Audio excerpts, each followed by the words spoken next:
I'm making another album. And if yesterday's episode was a little bit of a negative one, then today's is going to be exactly the opposite. Because while I had yet another session of technical difficulties today. In fact, I think there might be two. I don't know what's going on right now, but it's almost like every single track that I write, I'm noticing things that aren't, I don't know, things that are problems, which are kind of technical problems with, I don't know, maybe like there's a buzz on one of the parts, or there's like some kind of, like for instance, this morning, one of the tracks on the album, I realized it was lopsided. And this, I don't know, because I'm using Luna, I don't know what I've done in this particular instance of Luna, in this particular project, but everything's lopsided to the right.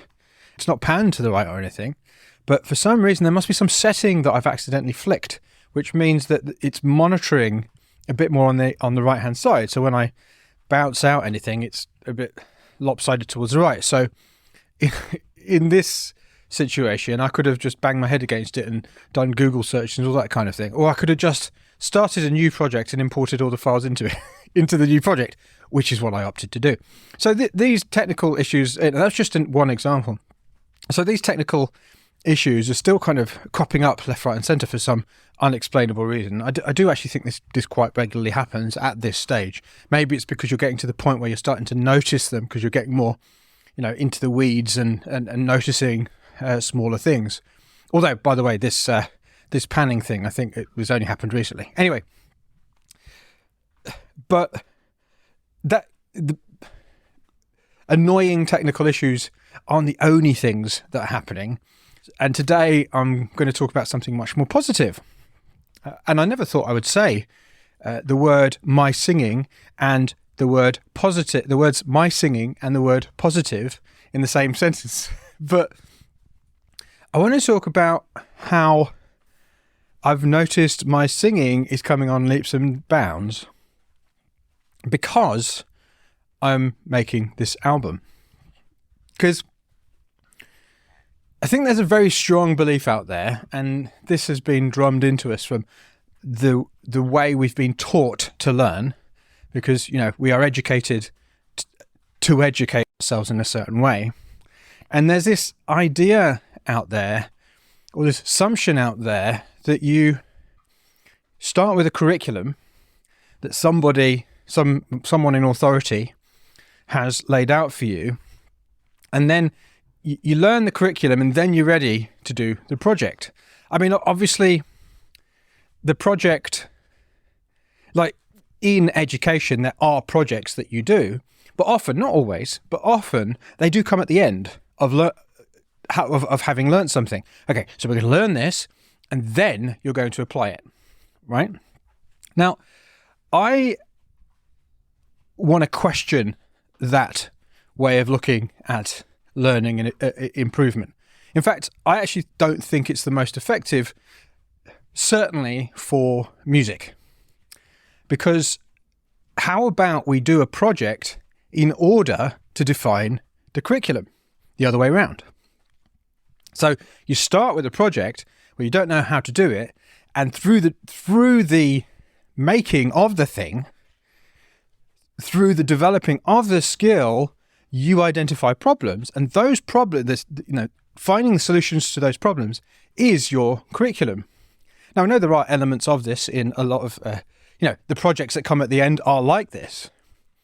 But if you just put the curriculum to one side and move forward into what you're doing, you end up saving an enormous amount of time and solving the problems that you need to solve.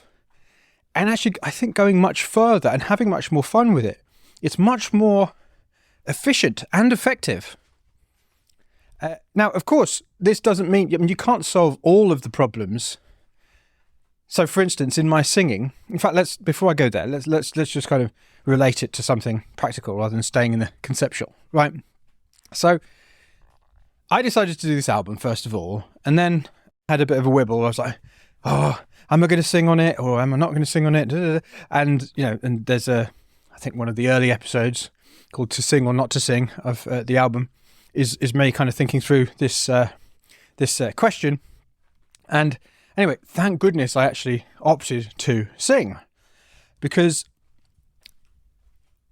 I mean, one of the great things about opting to sing is that I have thoroughly tested this sense that I had about the question, the questionable way that we educate ourselves in terms of music. Because essentially, I did have singing lessons when I was younger, much younger, when I was at school. And I was a choral scholar at Oxford University, and I was in choirs and all kinds of different things. But singing on this kind of music, on my kind of music, the, sort of electronic, or I don't know what you call it, but, the more popular, when I say popular, I'm not saying my music is going to be popular exactly, but, not classical, not choral. I've never done that before. And so effectively, it's like learning a new instrument. And what's more, even if I was writing choral music, for instance, I haven't sung for years and years and years.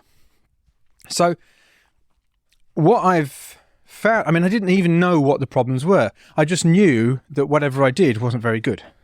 But what I started doing was I just started splurging. Like without knowing what I was doing, just literally just splurging songs. Making up the words as I went along, making up the melodies and just singing over and over again. 106, well, I don't think I did 164 with the vocals, but over 100. Well, over 100 ideas with vocals. No practice, I just started singing. It was as simple as that. And over the course of these different splurges, and then over the course of producing them through the music machine, actually kind of working with them and doing multiple different takes, I've started noticing the problems with my singing.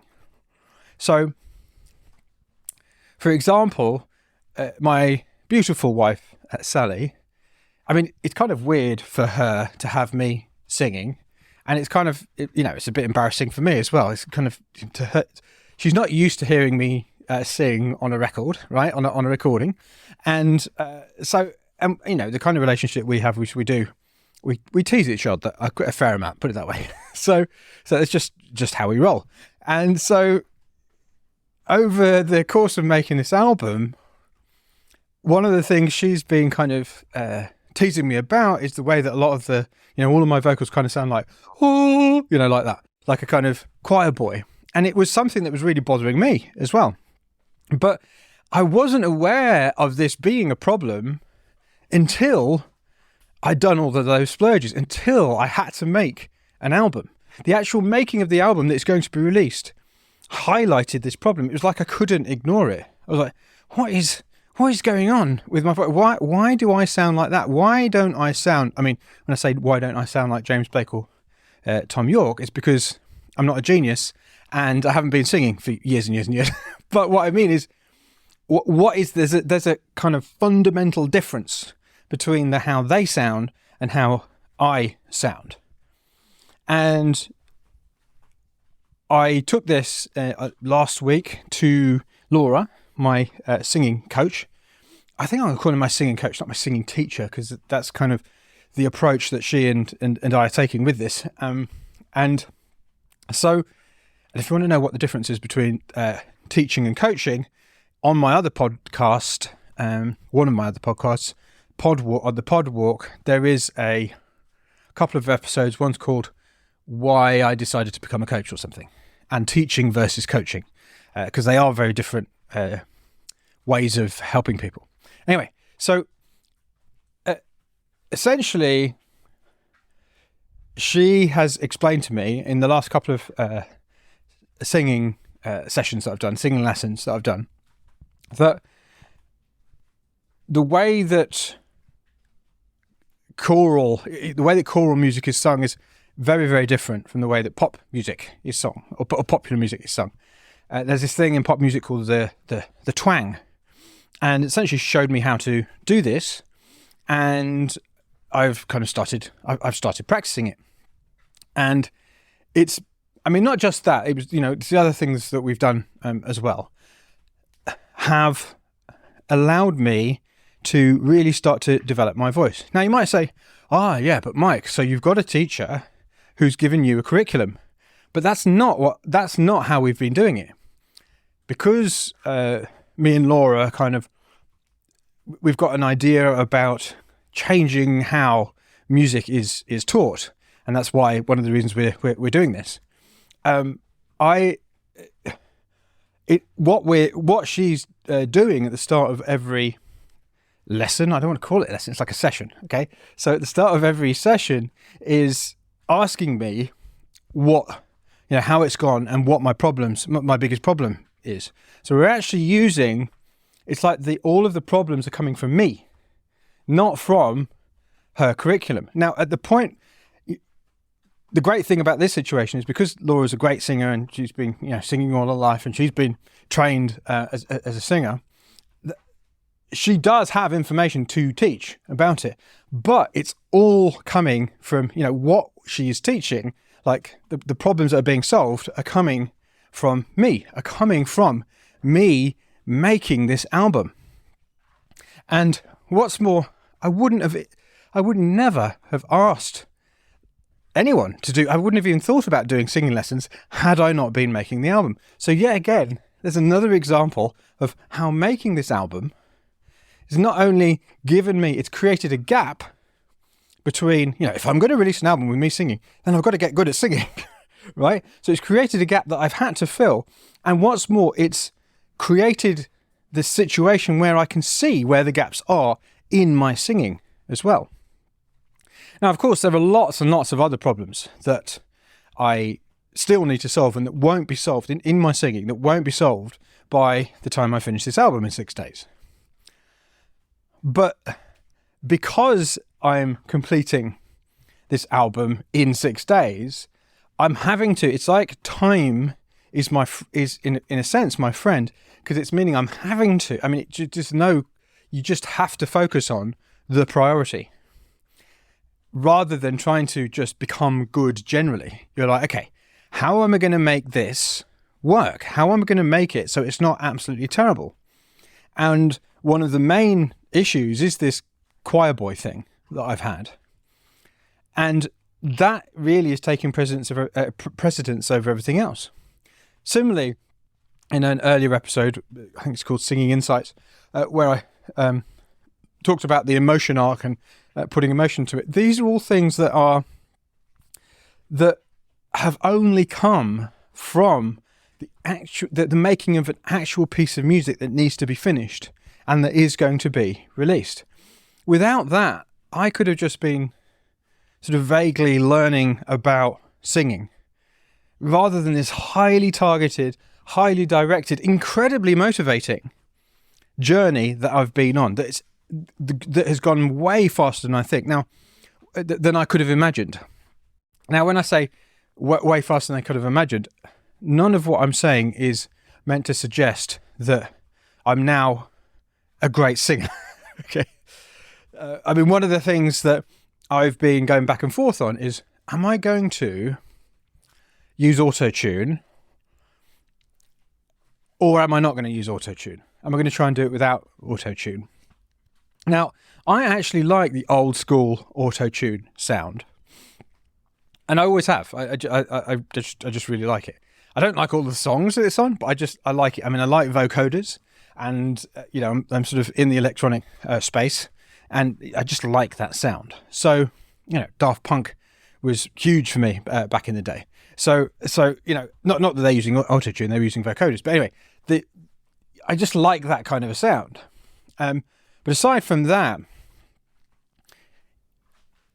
the question is, I think it would be nice for me to be able to not use auto-tune. And Laura said, Laura has said, in her opinion, I don't need to. But what I found is that I want to like what's more important, and this is a really great example of how time is also helping me focus on the priority. This deadline is helping me focus on the priority. I would like to be able to, if I wanted, not use auto-tune, even though I like the sound of it on some of the tracks, because I think some of them would be better without auto-tune. Okay, so that's one side of it. But the other side of it is I also want to be able to sing a take of the entire piece without having to cut in lines here and there. Without, I'm going to select that verse and I'm going to select this chorus, I'm going to select that line and that word and putting them together. I don't want to be comping vocals at all.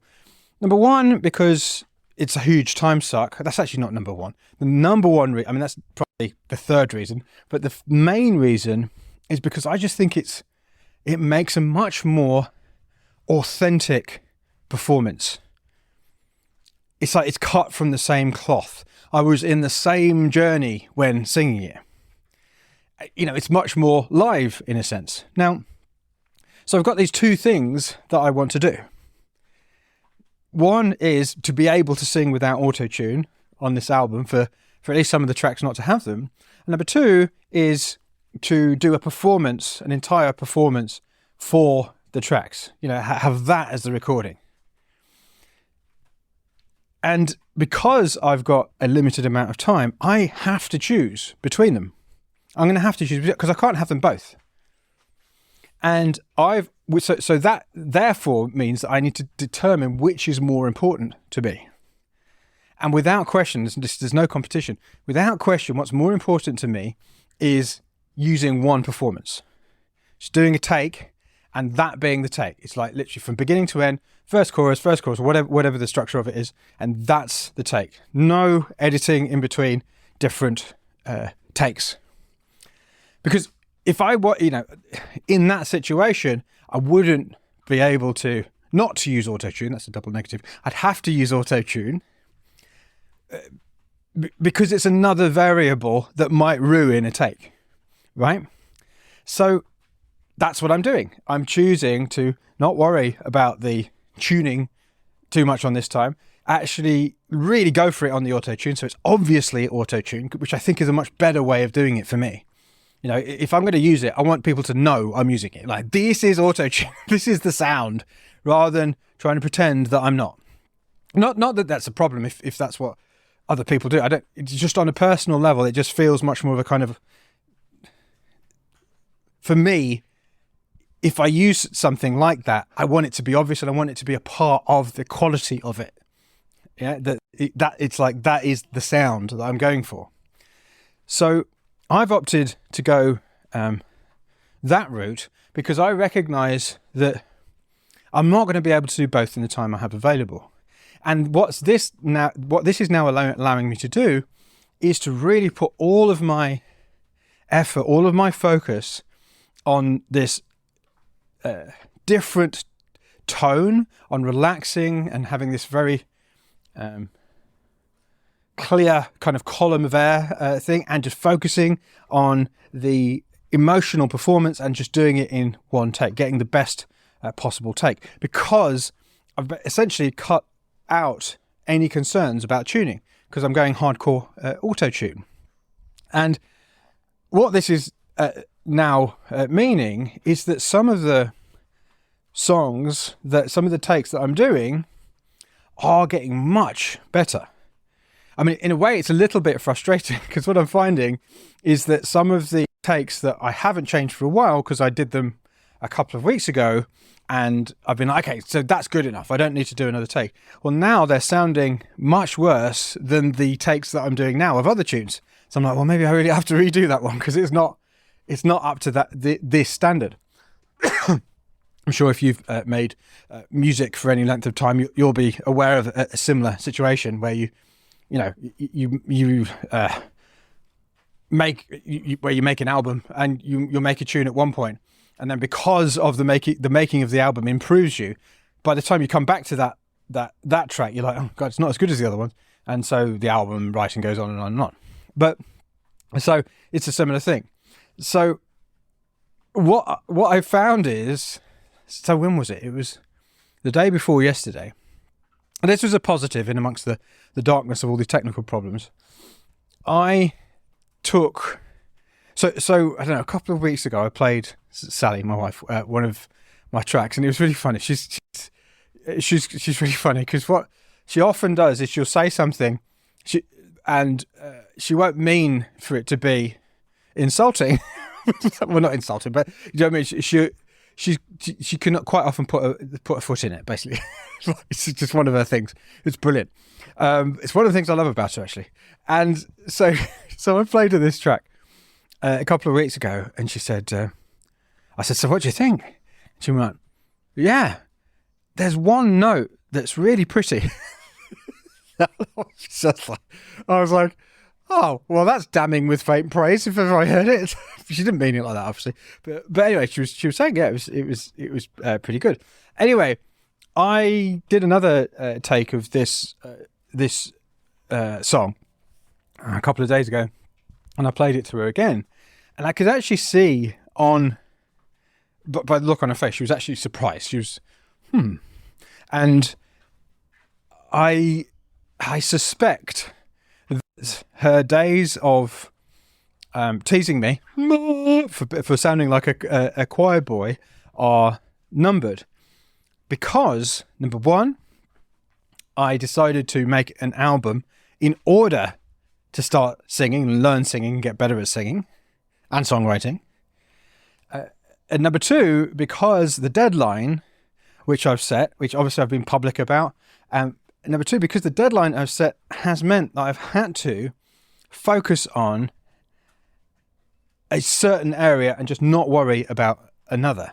That has meant that my progress, in other words, making a curriculum out of the project rather than doing a project as a result of the curriculum, that has meant I've come on way farther. My singing is way better, still way off where I would like it to be. My singing is way better than it ever would have been had I not decided to make an album and sing on it.